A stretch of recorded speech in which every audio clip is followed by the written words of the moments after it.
We have wars going on in the Middle East. We have wars going on with Russia and Ukraine. We're going to end up in a third world war, and it'll be a war like no other. During the ABC presidential debate between Donald Trump and Kamala Harris, Trump spoke about the possibility of a third world war. And 2 days ago, that statement of his sounded like a bit of an exaggeration. However, a couple days later, now the threat seems more real than ever before. If this decision is taken, it will mean nothing less than the direct involvement of NATO countries, the United States and European countries in the war in Ukraine. This will be their direct participation, and this, of course, will significantly change the very essence, the very nature of the conflict. This will mean that NATO countries, the US and European countries are at war with Russia.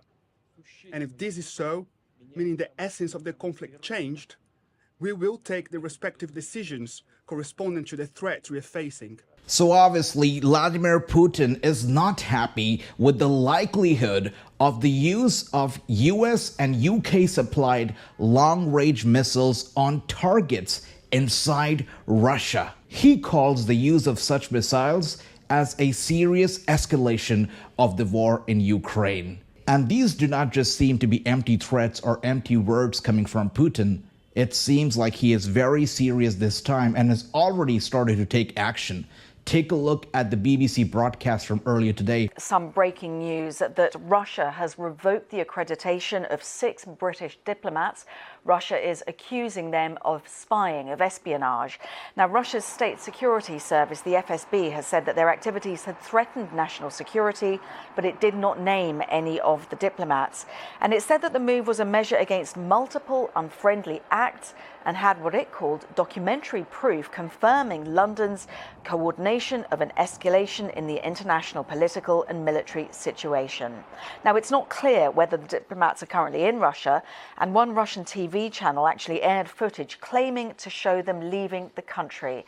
Well, the Foreign Office here in London has yet to comment, but all of this breaking news follows President Putin's warning that Russia would consider the use of US and British supplied long-range missiles on targets inside Russia as a serious escalation of the war in Ukraine. The situation obviously seems serious, but the question here is the United States government really handling the war the way it should? Or are they doing something wrong? During the presidential debate, Trump was asked if he wants Ukraine to win the war, and his answer, it was heavily criticized following the debate. You want Ukraine to win this war? I want the war to stop. I want to save lives that are being people being killed by the millions. It's the millions. I want to get the war settled. I know Zelensky very well, and I know Putin very well. I have a good relationship, and they respect your president, okay? They respect me. They don't respect Biden. How would you respect him? Why? For what reason? He hasn't even made a phone call in 2 years to Putin, hasn't spoken to anybody. They don't even try and get it. That is a war that's dying to be settled. I will get it settled. Trump's answer was apparently criticized because he did not show direct support towards Ukraine. However, from a humanitarian standpoint, I feel like what Trump said over there, it made total sense. People are dying on both sides of the border. They're dying in Ukraine. They're dying in Russia.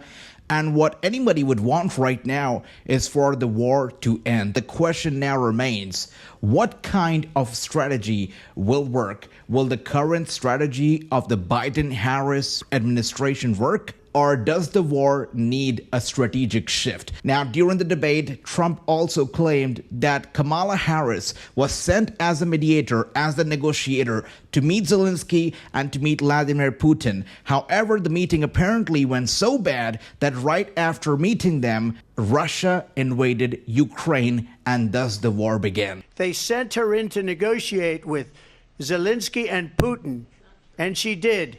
And the war started 3 days later. And that's the kind of talent we have with her. She's worse than Biden. In my opinion, I think he's the worst president in the history of our country. She goes down as the worst vice president in the history of our country. But let me tell you something. She is a horrible negotiator. They sent her in to negotiate. As soon as they left, Putin did the invasion. The debate was surely a heated one, with the mics muted but the facial expressions speaking volumes. There was a lot of back and forth involved, with some truth and some lies coming out of each candidate. And while it seemed like both candidates performed almost fairly well, immediately following the debate, the mainstream media started showering Kamala Harris with praises and talking about how she won the debate. The debate that you told me in the hallway, what was your take on the debate, Michael? Still go ahead. What was the key moment? She spanked that ass. I'm sorry. That's what she did. CNN polls 63% of people who watched last night's debate thought Vice President Kamala Harris won. The other 37% spent today guarding their pets with their life. Absolutely, she did that. She had that test that she had to pass, and she passed it with flying colors. You know, it's unusual in debates to have a real clear winner and a real clear loser. And even after winning the debate, Kamala Harris now wants to go for round two. She says that both Trump and herself, they owe it to their supporters. And look, I believe we owe it to have another debate.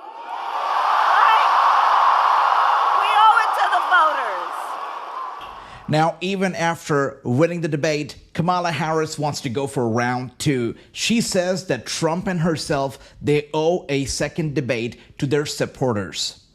And while I might agree that Kamala Harris does owe a second debate to her supporters, Donald Trump maybe does not. After all, he has gone through not one, but two different debates against different candidates in this election year. Kamala Harris has only gone through one because she literally kicked off her campaign about 8 weeks ago. So does Trump really owe anybody a second debate? Trump does not think so.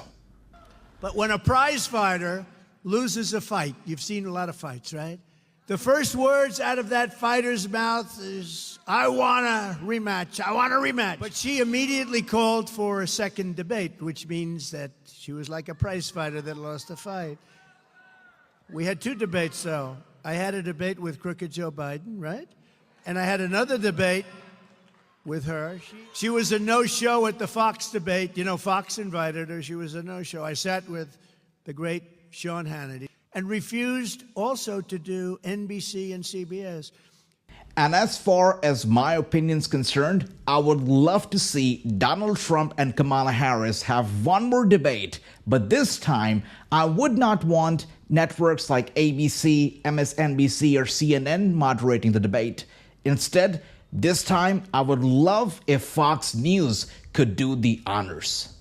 You know, Trump has criticized and called out networks such as ABC for being biased towards the Democrats. So I would like to see how things would work out, how Trump would perform, how Kamala Harris would perform, and how their performance would differ from their previous debate.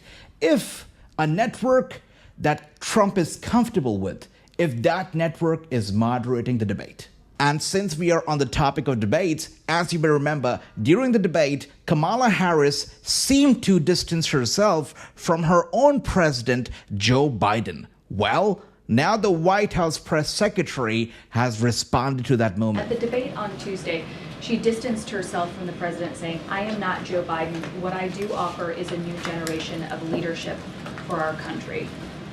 And I would remind you that the president also said in many times, I'll point you to the Oval Office address, that he was passing the torch over, right, to a new generation. So passing the torch to the new generation means that the new generation distanced themselves from you? That's the first time I've ever heard such a thing. That has to be the first. You know, maybe Trump is right. Maybe Joe Biden does not like Kamala Harris all that much.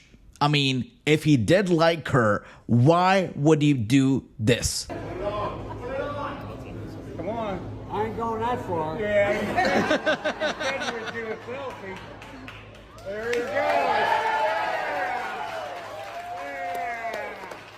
goes. You know, whenever Trump says that the world is watching and they're laughing, I never for once believed that. But when I watched this broadcast from Sky News Australia reacting to Joe Biden putting on that Trump hat, maybe my perspective has changed. Unbelievable. Many commentators have then posed the question, is this once again proving Trump right when he said in yesterday's debate, He got 14 million votes and they threw him out of office. And you know what? I'll give you a little secret. He hates her. He can't stand her.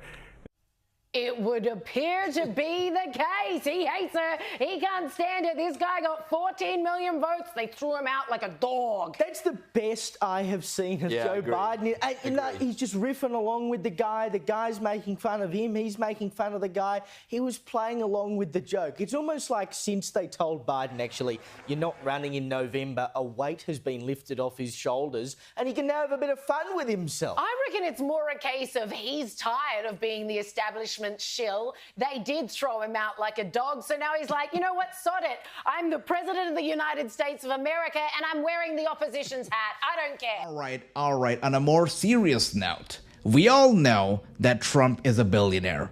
We all know that he's a former president and a current presidential candidate. But did you know that Trump might also be an astrologer? Take a look at this. And I got the endorsement of the vice president's brother. And even sent me a contribution. And I was very happy because Barack Hussein Obama, his brother, as you know, endorsed me. Now so we have the endorsement of President Obama's brother. We have the endorsement of the brother of the future vice president. He better not win. If he ever won... I know that the Democrats are going to have a lot of fun with that clip. And who knows, maybe Trump is right. Maybe Kamala Harris is going to be the next president. After all, she now has the endorsement of Taylor Swift. I don't think you know about this, but this was just posted online by a woman you might have heard of whose name is Taylor Swift. And she has posted this online along with a photo of her cat. And I'm going to read to you what she just posted. I will be casting my vote for Kamala Harris and Tim Walz in the 2024 presidential election. That was eloquent, and it was clear. And that's the type of courage we need in America to stand up. And now you have somebody like Taylor Swift coming out, making that very clear. This would be the opportunity, Swifties. KamalaHarris.com. Get on over there. Give us a hand. Get things going. A lot of people see this Taylor Swift endorsement as a very big deal because now they expect the young voters and the first-time voters to vote for Kamala Harris. Donald Trump has not directly commented on Taylor Swift's endorsement of Kamala Harris, but he did mention the growing number of young supporters in his rallies. My audience they've gotten younger and younger. Do you notice that? Younger and younger.